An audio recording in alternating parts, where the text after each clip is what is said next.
Hi students, आज फिर से आप सभी विद्यार्थियों को क्वाड्रेटिक इक्वेशन के लेक्चर 2 में स्वागत है, अभिनंदन है।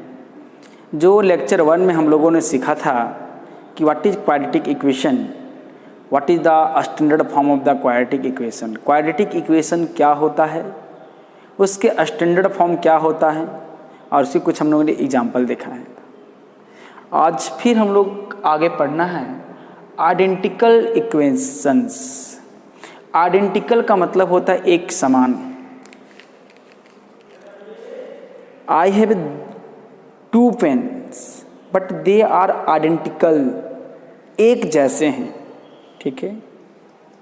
तो इसी प्रकार मैंने इस दो पेन को आइडेंटिकल पेन कहा, एक समान कलम कहा, क्योंकि इनका स्ट्रक्चर सेम था, ठीक ना।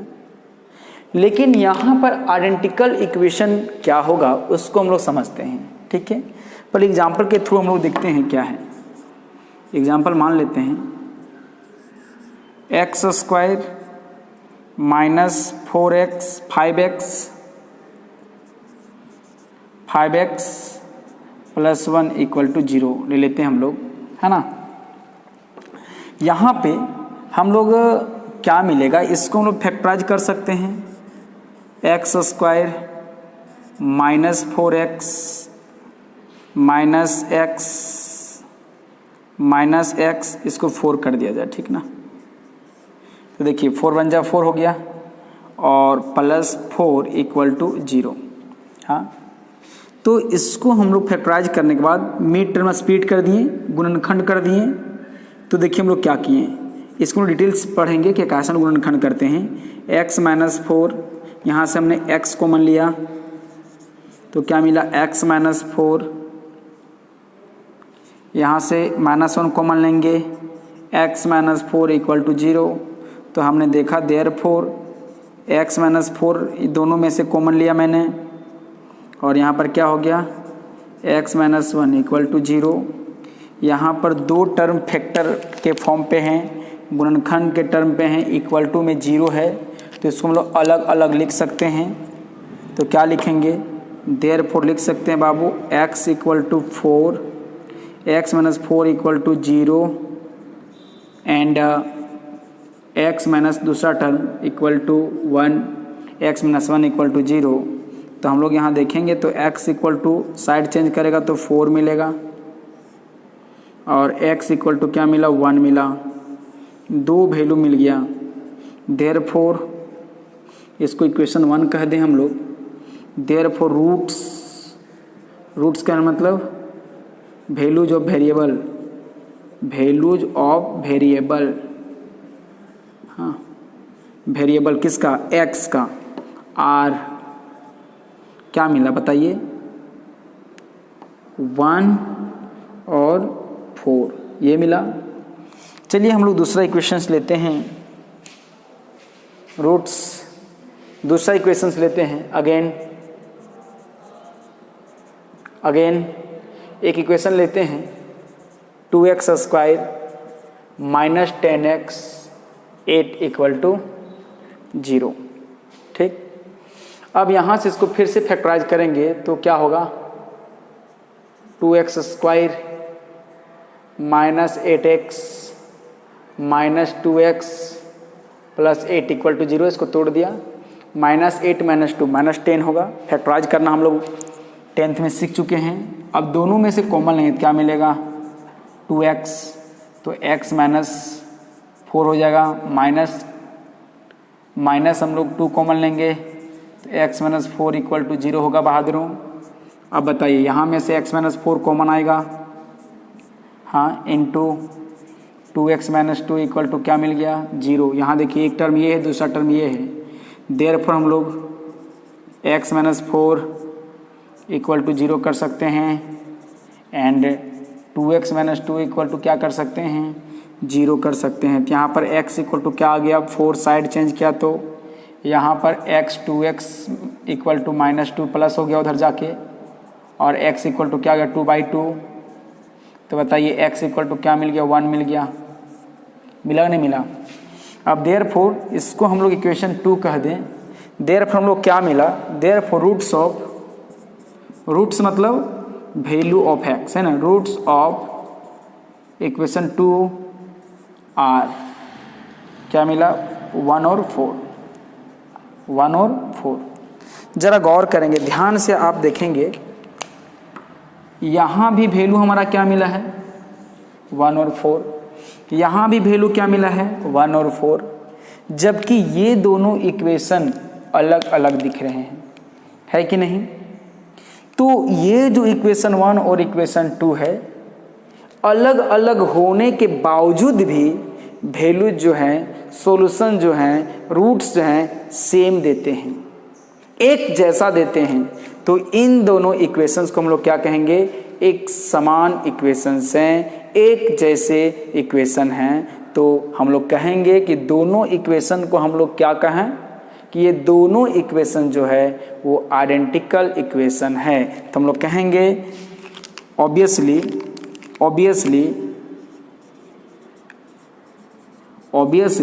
ठीक है। ऑब्जर्व करने के बाद हमने देखा equation 1 and 2 having same roots,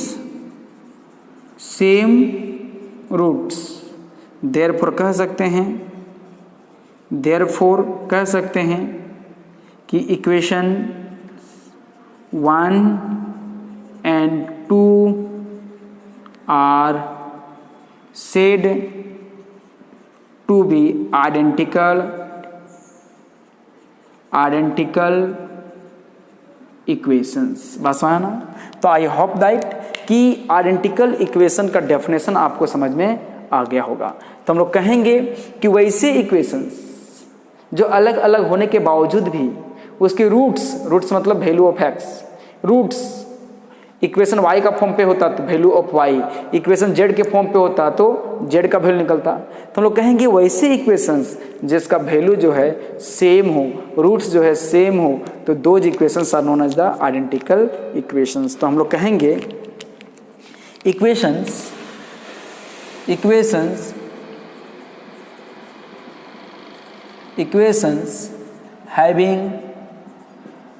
having equal या तो सेम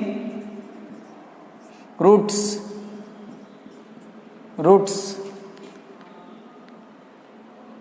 इक्वेशंस हैविंग इक्वल या तो same roots are called identical equations. ठीक है। इसे पढ़ने से मुझे फायदा क्या हो गया, यदि मुझे पता चलता कि ये दोनों आइडेंटिकल इक्वेशन हैं और यदि इसका वैल्यू x का वैल्यू 4 और x का वैल्यू 1 दिया गया है, तो ऑब्वियसली हम लोग कह सकते हैं अच्छा तुम इसी के जैसा इक्वेशन है तो तुम्हारा भी मान x = 1 होगा और 4 होगा। तो हम लोग कह सकते हैं इस प्रकार से कि जो इक्वेशंस यदि आइडेंटिकल पता चल जाए और किसी एक इक्वेशंस का वैल्यू पता हो तो मुझे दूसरा इक्वेशंस का भी सॉल्यूशन पता हो जाता है। Is it clear? तो आइडेंटिकल समझ में आ गया। आप इसका स्क्रीनशॉट ले लें, इसके कुछ रिमार्क्स पढ़ते हैं हम लोग।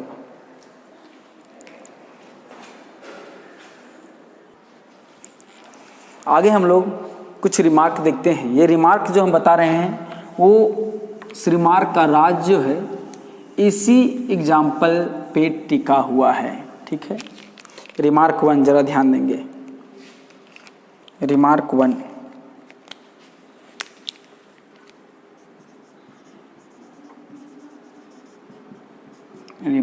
पहला रिमार्क क्या है जरा ध्यान देंगे।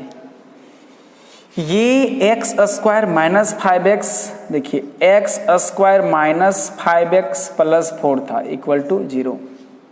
हमने इस इक्वेशन को 2 से मल्टीप्लाई कर दिया तो क्या हो गया 2x² minus 5 × 10x plus 8 equal to 0। तो मैंने देखा कि 2 से मल्टीप्लाई कर दिया इस इक्वेशन को तो कुछ और इक्वेशन आ गया, कुछ इक्वेशन अलग आया लेकिन उसके वैल्यू अलग नहीं आए। हाँ, तो 2 ही नहीं कोई भी नंबर से उसको हम लोग मल्टीप्लाई कर देंगे, जीरो नहीं होना चाहिए, क्योंकि जीरो से मल्टीप्लाई कर देंगे तो जीरो बराबर जीरो ना प्रूफ हो जाएगा। जीरो को छोड़ के -2, -12, +12, 1000, 100 किसी से भी मल्टीप्लाई कर देंगे तो वैसे इक्वेशंस क्या होते हैं, आइडेंटिकल इक्वेशन होते हैं। बस आया तो हमने यहाँ पर देखा। और आइडेंटिकल इक्वेशंस के वैल्यू क्या होते हैं, सेम होते हैं। तो हम लोग कहेंगे इफ पहला इसको चलिए लिखा हुआ है, if any equation is multiplied और divide by non zero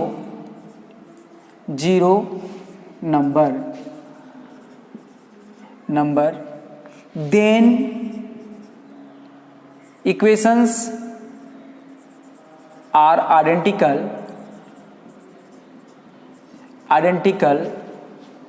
and having same roots। इसका मतलब कि यदि किसी को मल्टीप्लाई या डिवाइड भी कर दें तो उसके रूट्स पे कोई फर्क नहीं पड़ेगा।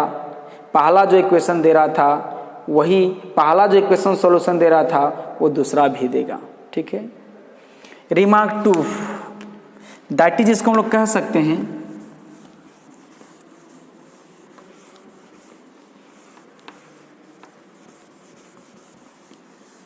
दैट इज, हम लोग कह सकते हैं, जरा गौर करेंगे, दैट इज हम लोग इस बात लिख सकते हैं, that is if ax square plus bx plus c equal to 0 having x equal to alpha and x equal to beta. x का वैल्यू अल्फा दिया है, x का वैल्यू बीटा दिया गया। अल्फा बीटा कहने का मतलब जैसे x का वैल्यू 1 दिया है, 4 दिया है, अल्फा को हमने मान लिया है कि कुछ होगा, बीटा भी मान लिया कि मैंने कुछ x का वैल्यू कुछ होगा, कि क्वाड्रेटिक की तो 2 वैल्यू मान लिए। एंड देन इसको 3 से मल्टीप्लाई कीजिए, इसको k से मल्टीप्लाई कीजिए, k से, हाँ, प्लस माइनस किसी से मल्टीप्लाई कीजिए, उससे कोई फर्क नहीं पड़ता है। ax square plus bx plus c equal to 0, तो यहाँ पर क्या मिलेगा, kax square plus kbx plus kc equal to 0 is identical to, देखिए आइडेंटिकल किसका आइडेंटिकल है, इक्वेशन 1 का, identical to equation 1 and it has also its, and लिख सकते हैं इट्स रूट्स आर also, क्या होगा, x equal to alpha and x equal to beta ही होगा। बात में है ना, x equal to alpha, x equal to beta ही होगा। बात में है ना। अभी हम लोगों ने एक इक्वेशन फिर से इस एग्जाम्पल को देखें तो दूसरा रिमार्क में लोग आते हैं, उसको समझने से पहले ये देखते हैं, ध्यान देंगे। एक इक्वेशन क्या था, x square minus 4x plus 2 equal to 0 था, ऐसा था ना, नहीं, प्लस माइनस 5x यहाँ पर 4 था, ऐसा इक्वेशन था। जरा गौर करेंगे बाबू, यहाँ पर a का वैल्यू कितना है, coefficient of x square 1, b का वैल्यू कितना है -5 और c का वैल्यू कितना है 4, तो ये 1 1 1 किया जाए। और बताइए यहाँ पर a2 का वैल्यू 2, b2 का वैल्यू -10 और c2 का वैल्यू 8, यही ना। सोचिए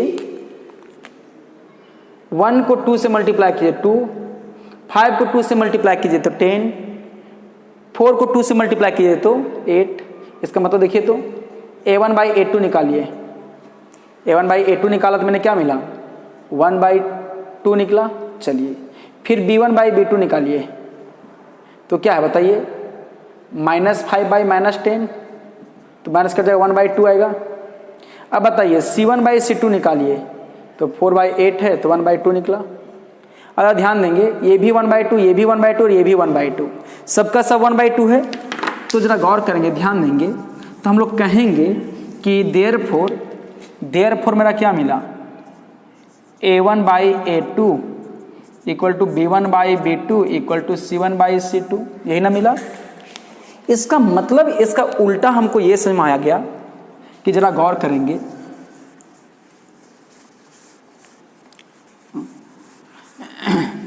जरा गौर करेंगे कि यदि इस प्रकार से कोई इक्वेशन हो, लेट रिमार्क 2 चलेगा, रिमार्क 2 चलेगा, कहेगा let 2 equations are quadratic equation हम लिखे हैं, लेकिन इक्वेशंस लिखा ऐसा कोई भी इक्वेशंस होगा, a1x square plus b1x plus c1 equal to 0 and a2x square plus b2x plus c2 equal to 0, ऐसा दिया गया है। एंड हाँ a1/A2 equal to b1/B2 equal to c1/C2 दिया गया है। देन हम लोग कहेंगे then equations 1 and 2 are identical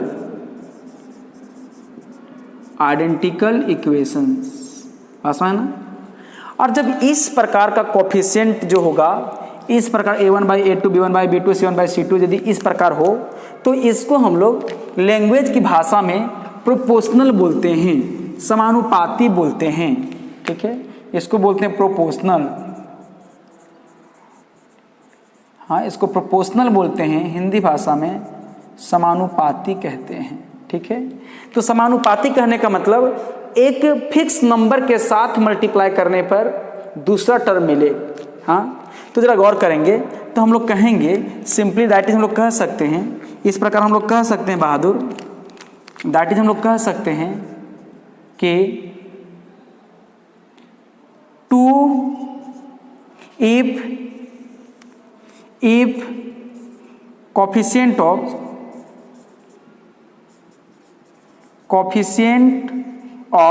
similar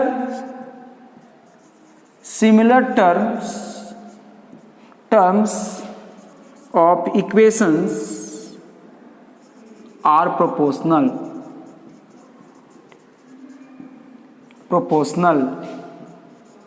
then हम लोग कहेंगे इक्वेशंस आर आइडेंटिकल। तो वैसी स्थिति में उस इक्वेशंस को हम लोग क्या बोलेंगे, आइडेंटिकल बोलेंगे। जैसे एग्जाम्पल देखेंगे, एग्जाम्पल मान लेते हैं हम लोग, एग्जाम्पल मान लेते हैं 2x square minus x plus 5 equal to 0 and इसी में 3 मल्टीप्लाई करने मतलब क्या होता है, प्रोपोर्शनल होता है। 3 2 जा 6x डिवाइड कर दीजिए 2 से, तो क्या होगा, 2 से डिवाइड करेंगे तो क्या होगा, x square minus x plus 5 equal to 0। तो मेरा क्या मिलेगा, x square by 2 minus 2 cut जाएगा तो एक्स स्क्वायर मिलेगा, x square minus 1/2x plus 5/2 equal to 0। तो ये दोनों का दोनों इक्वेशन क्या हो गया, आइडेंटिकल। बात समझ ना। तो आपको बोल दें कि आइडेंटिकल क्यों हो गया, प्रोपोर्शनल के कारण। कोफिशिएंट क्या है, प्रोपोर्शनल। हाँ, तो हम लोग एक चीज सीख गए कि कोफिशिएंट प्रोपोर्शनल हो तो आइडेंटिकल होगा, आइडेंटिकल हो तो वो कोफिशिएंट प्रोपोर्शनल होगा। इस प्रकार से इक्वेशंस होता है। बात समझ ना। तो एक बात थोड़ा सा बता दें, कोफिशिएंट का मतलब क्या होता है। कोफिशिएंट मतलब होता है गुना का अंक। थोड़ा सा हम लोग चर्चा कर देते हैं कोफिशिएंट, हिंदी मीडियम वालों पे थोड़ा दिक्कत होता है। कोफिशिएंट मतलब गुणांक है ना, और गुणांक कहने का मतलब होता है गुना का अंक। गुणांक देखिए, गुणांक मतलब गुना का अंक है ना। गुना का अंक देखिए क्या होता है, सो 2x square plus x plus 1। तो देखिए एक्स स्क्वायर का गुना का अंक कितना है 2, तो coefficient of x square equal to क्या हो गया 2। इसके साथ कितना है कुछ नहीं 1, जिसका कोई नहीं तो उसका सबका मालिक 1 होता है। तो x का गुणांक कितना है 1 है, तो कॉफिशिएंट ऑफ x का वैल्यू क्या मिला 1। इसमें कोई वेरिएबल है ही नहीं, तो इसको हम लोग बोलते हैं कांस्टेंट टर्म। क्या बोलते हैं constant term. Is it clear. तो आप इसका स्क्रीनशॉट ले लें, आगे का हम लोग बात देखते हैं क्या है। ठीक है,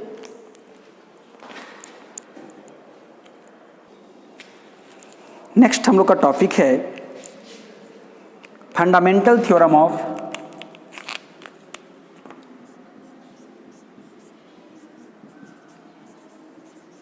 fundamental theorem of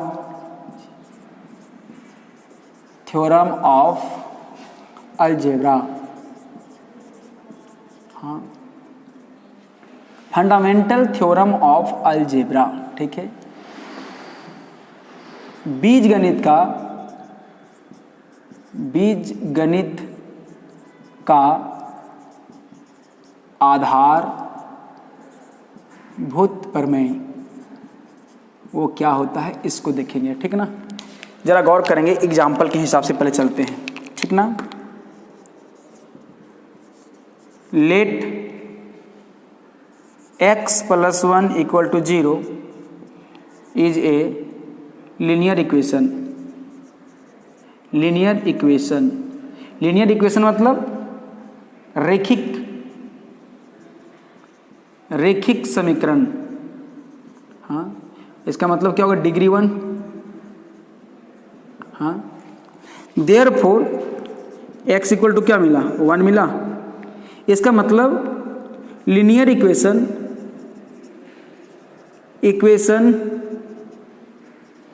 having 1 root.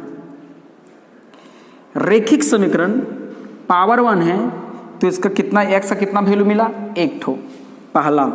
दूसरा हम लेते हैं लेट x - 1, इसको लिख सकते हैं x² - 2x + 1 = 0।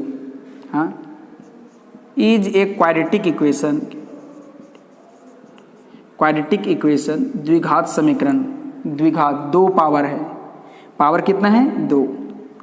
तो इसको सॉल्व करेंगे तो x, हाँ x², एक काम करते हैं इसको ऐसे भी लिख सकते हैं इसको x² - 5x + 4x 4 = 0। अभी मैंने इक्वेशन से लिया था, इसको फैक्टराइज करेंगे तो x - 4 आएगा, x - 4x - x + 4 = 0 आएगा। अब यहाँ से हमने क्या किया x कॉमन लिया था, x - 4 आया, -1 कॉमन लिया था, x - 4 आया = 0। तो मेरा x - 4 और x - 1 = 0 आया। तो देखेंगे तो x = कितना मिला 1 और ये 4 मिला, 2 वैल्यू मिला। तो देखेंगे ये क्वाड्रेटिक, देयरफॉर कह सकते हैं therefore quadratic equation has 2 roots. 2 roots मतलब 2 सॉल्यूशन। सोचिए पावर 1 था तो 1 सॉल्यूशन मिल रहा था, पावर 2 था तो 2 सॉल्यूशन मिला, पावर 3 होता तो कितना सॉल्यूशन मिलता 3 मिलता, पावर 4 होता तो कितना सॉल्यूशन मिलता 4 होता, पावर 5 होता तो कितना सॉल्यूशन मिलता 5 सॉल्यूशन होता नहीं होता। तो यही थ्योरम बन के आ गया। इसने थ्योरम में कह दिया कि यदि आपके पास 5th डिग्री का इक्वेशन है तो आपको x का कितने मान मिलेंगे 5। यदि आपके पास 10th डिग्री का इक्वेशन है तो आपको कितने सॉल्यूशन मिलेंगे 10। यदि आपके पास n डिग्री का इक्वेशन हो तो आपके कितने सॉल्यूशन मिलेंगे n मिलेंगे। तो इसी स्टेटमेंट को क्या कहते हैं फंडामेंटल थ्योरम ऑफ अलजेब्रा, बीजगणित के आधारभूत प्रमेय। इस आधार से हमें ये पता चलता है कि यदि आपको कोई इक्वेशन दे दिया गया इस प्रकार से तो मेरे दिमाग में ये चलने लगा, अच्छा स्क्वायर इक्वेशन दिया है, क्वाड्रेटिक दिया है, हमें कहीं ना कहीं से किसी ना किसी रूप से मुझे 2 ठो सॉल्यूशन चाहिए ही चाहिए। लेट्स गो टू सर्च, और हम लोग चलते हैं उसको ढूंढने के लिए, चाहे जैसे निकालें। हमें पता तो चल गया कि 2 सॉल्यूशन मिलेगा, यहाँ पर दिया गया था 1 निकल गया आराम से, अब दूसरे का यहाँ भी 2 मिला, तो ऐसा नहीं कि यहाँ भी 2 खोजेंगे। तो ये थ्योरम कहता है कि हम आपको ये बता देंगे कि आपके कितने सॉल्यूशन मिलेंगे। Is it clear? तो इसी को लैंग्वेज में क्या कहता है, if an equation of n